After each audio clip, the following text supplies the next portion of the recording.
1, 2, 3. Rustig. Welkom by nog 'n Storybeer storie. Luister lekker saam.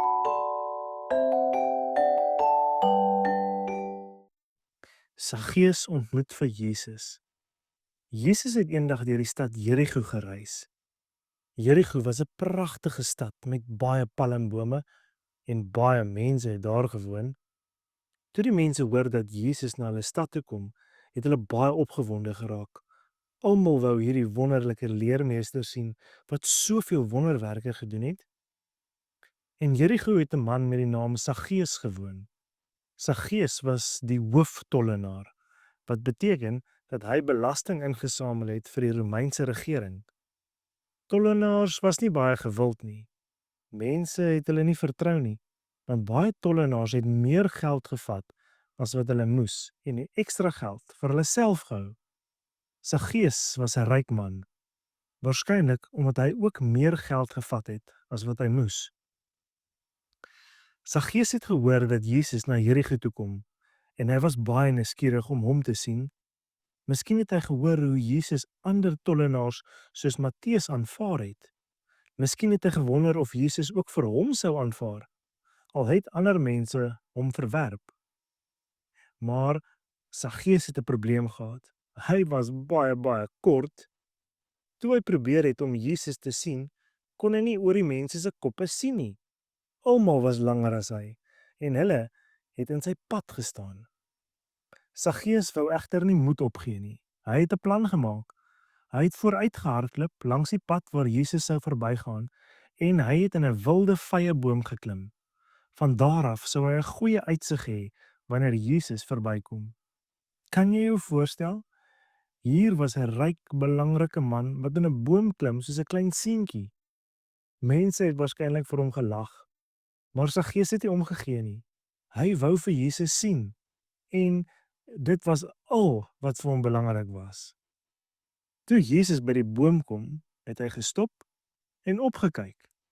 Tot Saggeus se verbasing het Jesus geweet wie hy was en Jesus het gesê: "Saggeus, maak gou, kom af, want ek moet vandag in jou huis bly." Saggeus kon sy ore nie glo nie. Jesus, die beroemde leermeester, wou by hom tuis gaan. By hom, Saggeus, die tollenaar wat almal vermy. Hy het so vinnig as wat hy kon uit die boom geklim en Jesus met blydskap verwelkom. Maar nie almal was bly nie. Die mense het begin mor en sê hy het by 'n sondige man tuis gegaan. Hulle kon nie verstaan hoekom Jesus tyd sou spandeer met iemand soos Saggeus nie.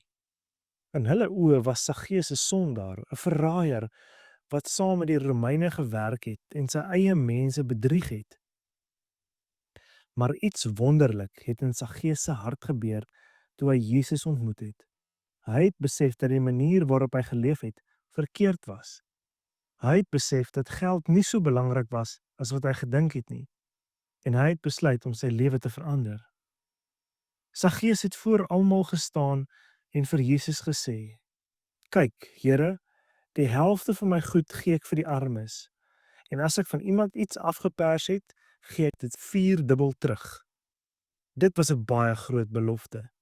Saggeus het nie net beloof om die helfte van al sy besittings vir die armes te gee nie, maar hy het ook beloof om enigiemand wat hy bedrieg het, 4-dubbel terug te betaal. Dit sou hom waarskynlik baie geld gekos het, maar Saggeus het nie omgegee nie. Hy het besef dat dit belangriker was om reg te lewe as om ryk te wees. Jesus was baie bly oor Saggeus se besluit. Hy het gesê: "Vandag het daar redding vir hierdie huis gekom, aangesien hierdie man ook 'n seun van Abraham is. Want die seun van die mens het gekom om te soek en te red wat verlore is." Jesus het vir almal gewys dat Saggeus, ten spyte van sy verlede, ook deel van God se familie is. En hy het hulle herinner dat dit presies was hoekom hy gekom het, om mense soos Saggeus te soek en te red, mense wat verlore was en 'n nuwe begin nodig gehad het.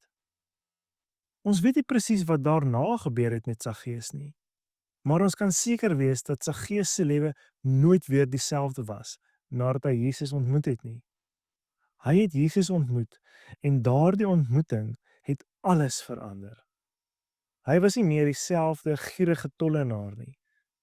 Hy het 'n vrygewige, eerlike man geword wat God wou volg. Onthou dat Jesus almal liefhet, selfs mense wat verkeerde dinge gedoen het. Jesus het gekom om te soek en te red wat verlore is.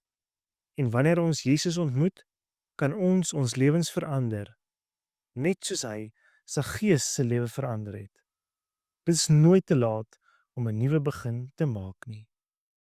Fluit, fluit, my storie is uit.